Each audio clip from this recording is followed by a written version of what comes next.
जेव्हा आपण मेडिकलवर टॅबलेट्स घेण्यासाठी जातो तर त्यावेळी बरेच मेडिकलवाले ते सुद्धा डॉक्टर झाल्याचा अनुभव करत असल्यामुळे अजून एक छोटीशी गोळी आपण मागितलेल्या पेन किलर गोळीसोबत जोडून देतात।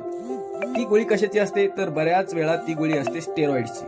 हो, बेटनॅसॉल, मिथिलप्रेडनिसोलोन किंवा वायसोलॉन किंवा अजून यासारख्या वेगवेगळ्या स्टेरॉइड्सच्या गोळ्या मेडिकल शॉपवाले स्वतः पेशंटला एखाद्या दुसऱ्या पेन किलर सोबत देतात। त्यांचा उद्देश हा असतो की पेशंटला लवकर बरं वाटावं, पण या लवकर बरं वाटण्याच्या नादात पेशंटचं किती नुकसान होतं याची मात्र त्यांना कल्पना नसते। त्यांना कल्पना नसू द्या, कारण त्यांचा तो व्यवसाय आहे, पण पेशंटला मात्र याची कल्पना असायला हवी की विनाकारण चुकीच्या पद्धतीने स्टेरॉइड्सच्या टॅबलेट जर आपण खाल्ल्या तर त्याचं किती मोठं नुकसान होतं। कारण स्टेरॉइड्सच्या टॅबलेट देताना डॉक्टर सुद्धा 15 वेळा विचार करतात आणि त्यानंतर टॅबलेट दिल्यानंतर त्या टॅबलेटचा टेपरिंग डोस वगैरे अशा पद्धतीचं सगळं मेंटेन करून मग त्या टॅबलेट पेशंटला देतात। त्याच ठिकाणी मेडिकल शॉपवाले मात्र सर्रास या गोळ्या देतात।